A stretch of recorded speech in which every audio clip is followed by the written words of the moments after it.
और आज जो टॉपिक आज पढ़ाने जा रहे हैं वो टॉपिक है हमारा लीगल अवेयरनेस। क्या है? Legal awareness. सब्जेक्ट आज का हमारा है लीगल अवेयरनेस।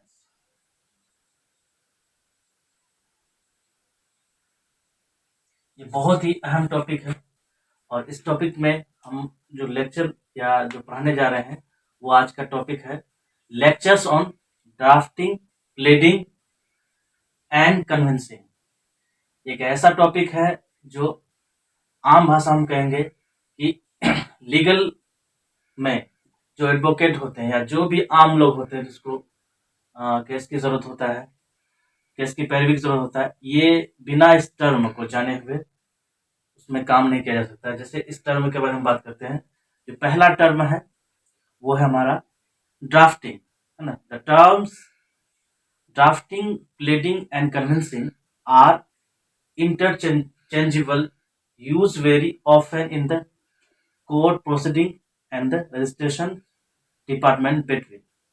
यानी इसके बारे में बात करें, जो टर्म है ड्राफ्टिंग, प्लीडिंग, कन्विंसिंग, और ये जो वर्ड है इसमें इंटरचेंजेबली का यूज किया गया है। जो हम कोर्ट के प्रोसीडिंग में यानी कोई भी केस होता है उसमें ये तीनों वर्ड का ड्राफ्टिंग, प्लीडिंग एंड कन्विंसिंग का इस्तेमाल होता है और ये इसके बारे में जानना हमारे लिए बहुत ही जरूरी है। और हम बात करें जो पहला चीज जो डिफरेंस है प्रोसीडिंग डिपार्टमेंट में, पहला आता है जो the advocates and the client.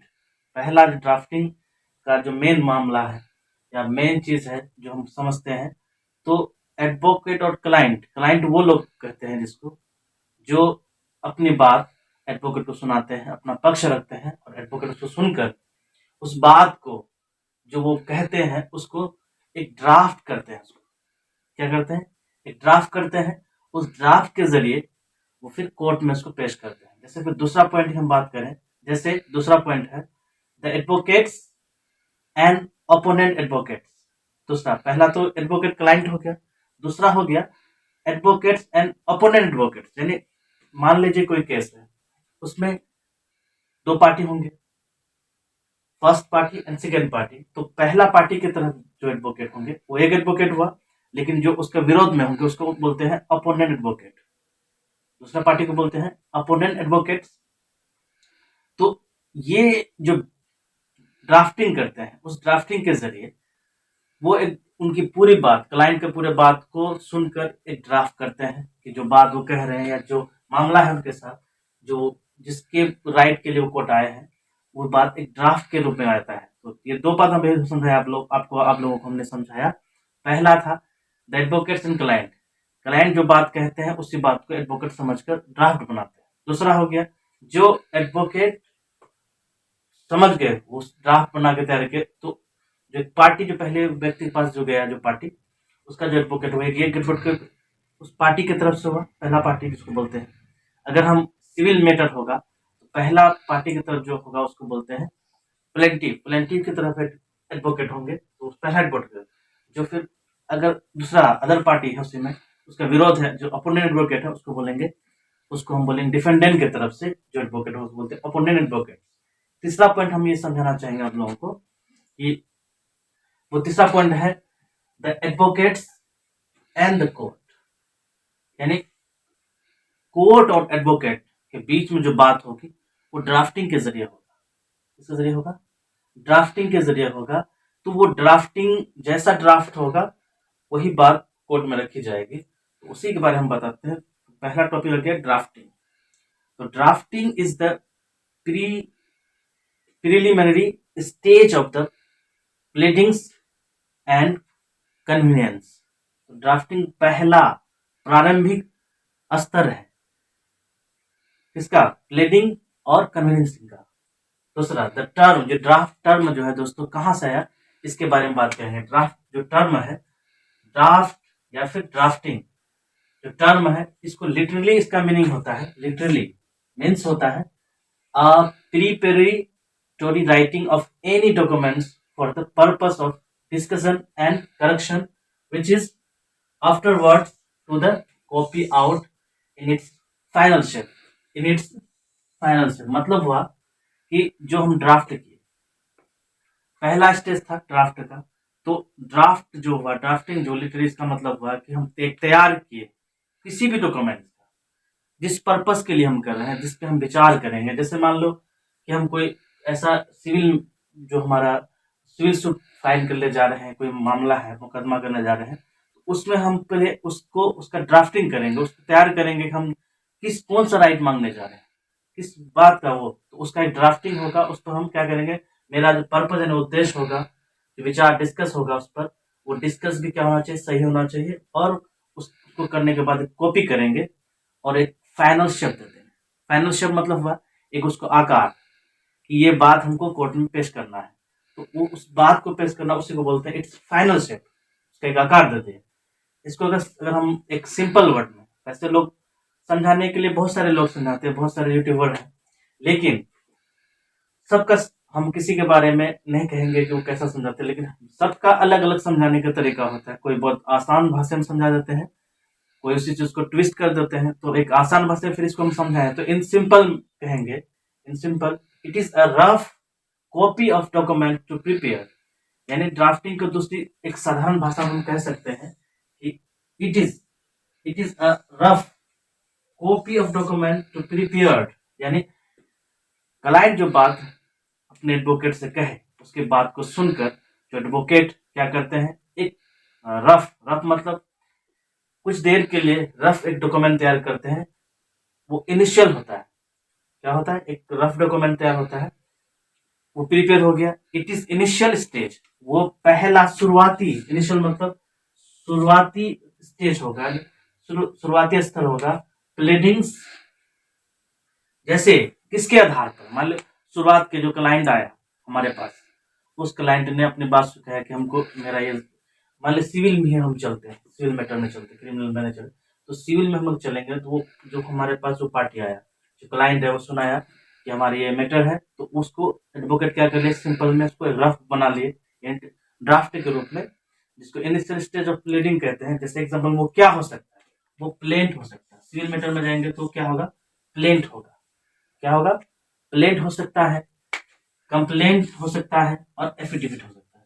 तो आप लोग एफिडेविट देखते होंगे कि एफिडेविट का मतलब क्या है, जिसको शपथ पत्र हिंदी में कहते हैं। और प्लेंट ये हो गया कि जैसे हम कोई टाइटल शूट करने गए, तो जमीन के बारे में जो बात जो हमको रखना है, जैसे काउज ऑफ एक्शन क्या होगा, रिलीफ क्या होगा, मैटर क्या होगा, उसको जो सारी बात लिखी रहेगी, जो हमको हक चाहिए उसमें, जो हमको राइट चाहिए, वो प्लेंट में लिखा जाता है। तो वो किस में आ जाएगा, ड्राफ्टिंग में आ जाएगा, या फिर कंप्लेंट के रूप में हम देते हैं, या फिर शपथ करते हैं। शपथ हर चीज में, जितने भी चीज होती है, कोई भी सरकारी काम करते हैं, कुछ भी करते हैं, तो एफिडेविट करते हैं, जिसको हिंदी में बोलते हैं शपथ पत्र, है ना। तो ये आ गया एक इनिशियल स्टेज का हम एग्जांपल दिए कि प्लेंट कंप्लेंट। तो चूंकि आज का हमारा जो टॉपिक है दोस्तों, वो हम बात कर रहे हैं ड्राफ्टिंग, प्लेडिंग और कन्वीनियंस। ड्राफ्टिंग के बारे में थोड़ा समझेंगे, अब हम चलेंगे थोड़ा कन्विंसिंग क्या होता है। कन्विंसिंग क्या, ये तो एग्जांपल ड्राफ्टिंग का आ गया, ड्राफ्टिंग में ये आ जाएगा, प्लेंट आ जाएगा आपका, आपका कंप्लेन आ जाएगा, आपका एफिडेविट आ जाएगा, इत्यादि इटिसरी एक्सेट्रा। और कन्वीनियंसिंग में जो आएगा एग्जांपल के तौर पे, जैसे सेल डीड है, सेल डीड है ना, प्रोमिसरी, प्रोमिसरी नोट, और पावर ऑफ अटर्नी एक्सेट्रा आता है। तो ये आता है कन्विंसिंग में। तो हमारा टॉपिक आपका क्या है, ड्राफ्टिंग, प्लेडिंग एंड कन्विंसिंग। प्लेडिंग भी हम समझ गए कि वो इनिशियल स्टेज हो गया प्लेडिंग करना, तो वो किस फॉर्म में आ गया, प्लेंट के रूप में। लेकिन हम कन्विंसिंग में समझेंगे तो सेल डीड करते हैं, प्रोमिसरी नोट, ये सब आता है हमारा कन्विंसिंग में आता है, इसमें आता है कन्विंसिंग में। तो आगे हम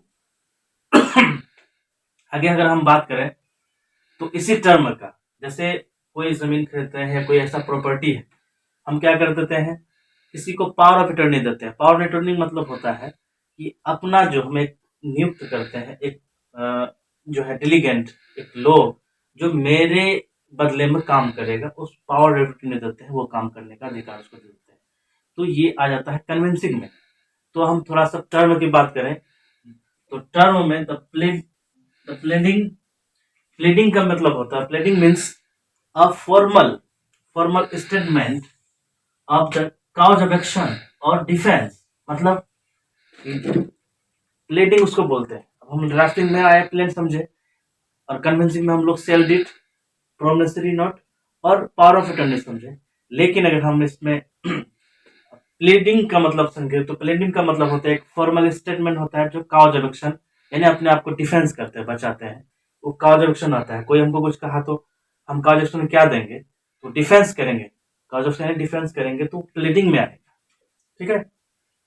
दूसरा एग्जाम्पल में ले लेते हैं, जैसे प्लेंट और रिटन स्टेटमेंट। प्लेंट में क्या होता है, वो लिखी हुई बात होती है। प्लेंट यानी जो चीज हम कोर्ट में पेश किए, पहला होता है प्लेंट। प्लेंट में सारी बात रहती है कि हमको ये चाहिए, हमारा काउज ऑफ एक्शन क्या होगा, हमारा जितनी भी बात हम चाहते हैं कोर्ट से, जो चीज हमको से मांगना चाहते हैं, जिसका हम अधिकार पाते हैं, वो प्लेन में लिखते हैं। लेकिन उसका जो जिस पे हम केस किए जाए, एक हो गया मान ली सिविल कर रहे हैं, सिविल केस है, तो सिविल में सूट हम क्या किए, फाइल किए। तो सूट जैसे ही फाइल किए तो हम वहाँ पे प्लेन दाखिल किए करके, जो जो पार्टी बनाए, जो जो सूट को दाखिल करेगा, सूट को जो दाखिल करेगा उसको हम बोलेंगे प्लेंटिफ, यानी प्लेन वो दाखिल किया उसको क्या बोलते हैं, प्लेंटिफ। हिंदी में उसको बोलते हैं वादी। और जिस पर दाखिल किया वो हो गया उसका डिफेंडेंट, यानी उसको बोलते हैं प्रतिवादी। क्या बोलते हैं, प्रतिवादी। तो उसको वो दाखिल कर दिया, दाखिल कर दिया। दाखिल करने के बाद तो अब जिस पे दाखिल किया, मान लीजिए डिफेंडेंट है, तो जवाब देगा, उसको बोलते हैं डब्ल्यू एस। क्या बोलते हैं, डब्ल्यू एस। उसका मतलब होता है, डब्ल्यू एस का मतलब होता है रिटेन स्टेटमेंट। वो जवाब देगा, मान लीजिए कैसा केस किया तो वो डब्ल्यू एस के रूप में देगा। तो ये भी कन्विंसिंग में ही आएगा। आप समझे। अब हम थोड़ा वो वर्ड जो कन्विंसिंग है कहाँ से है, कैसे है, उसके बारे में बात करते हैं। तो the word convey, convey means होता है टू ट्रांसफर और to make over. And the word conveyancing means, convey का मतलब होता है, खाली कन्वे वर्ड करेंगे तो किसी चीज को ट्रांसफर करना, किसी चीज को क्या करना, ट्रांसफर करना। लेकिन अगर वर्ड हम कन्विंसिंग की बात करेंगे तो इसका ये डिनोट करता है एन इंस्ट्रूमेंट या फिर deed through which a living person to, यानी जब हम अगर इसकी बात करें, कन्विंसिंग की बात करें, अंडरलाइन कर लेते हैं इसमें, तो इसके हम अगर कन्विंसिंग की बात करते हैं तो इसमें देखते हैं ये डिनोट करता है कोई इंस्ट्रूमेंट या फिर डिड, जैसे सेल डिड होता है, मोर्गेज डिड होता है। तो उसी तरह से कोई डिड यानी कोई डॉक्यूमेंट जो through which a living person transfer transfers property in present और फ्यूचर टू वन और मोर लिविंग पर्सन। मतलब वह कि जैसे कोई जमीन है तो उसको ट्रांसफर का जो एक्ट होता है, ट्रांसफर और टीपी एक्ट बोलते हैं, टीपी एक्ट यानी ट्रांसफर ऑफ प्रॉपर्टी एक्ट 1882 में जो बना, तो उसके थ्रू कन्वेंसिंग में अभी एग्जांपल समझाया आपको कि सेल डीड होगा। तो सेल डीड में क्या होता है, कोई एक जमीन खरीदा, किसी को बेचा, तो क्या किया, ट्रांसफर किया, तो उसी को बोलते हैं कन्वेंसिंग। तो वो कैसा फॉर्म में होगा, वो ऐसा डीड का फॉर्म में होगा जो एक जानदार आदमी से दूसरे जानदार में ट्रांसफर हो जाएगा। कब, फ्यूचर, फ्यूचर आने वाला, भविष्य में, प्रेजेंट जो अभी भी हो सकता है, और फ्यूचर में हो, पास्ट में जो था ही था। तो ये चीज हम आज जो सीखे, तो इससे हम लोग तीनों चीज के बारे में जान गए। जैसे ड्राफ्टिंग में आ जाएगा हमारा, ड्राफ्टिंग का एग्जांपल है प्लेंट, कंप्लेन और एफिडेविट।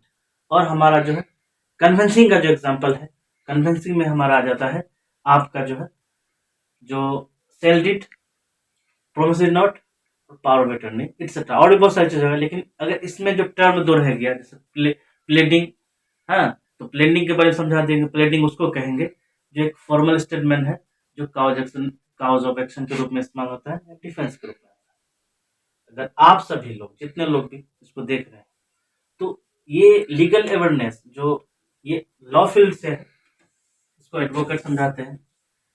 और ये लॉ फील्ड से सिर्फ एडवोकेट के ही लिए नहीं है, ये आम लोगों के लिए भी है, जो पढ़ाई करते हैं, जानकारी रखते हैं, वो लोग जो समाज में है उन लोगों के लिए, और जो अपने अधिकार के बारे में जानते हैं, जिसको बोलते हैं सिविल राइट, वो लोग भी इसकी जानकारी जनरल अवेयरनेस के रूप में रख सकते हैं। एडवोकेट तो रखेंगे ही, जो कानूनी लोग हैं वो रखेंगे ही। तो आपको ये वीडियो मेरा कैसा लगा, आप लोग देख के कमेंट करेंगे।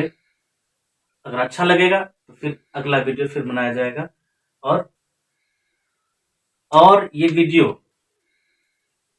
वीडियो बनाने का मेन पर्पस है, बहुत सारे ऐसे लोग हैं जिसको मतलब इस तरह की जानकारी ढूंढ रहे हैं, यूट्यूब में नहीं मिलते हैं।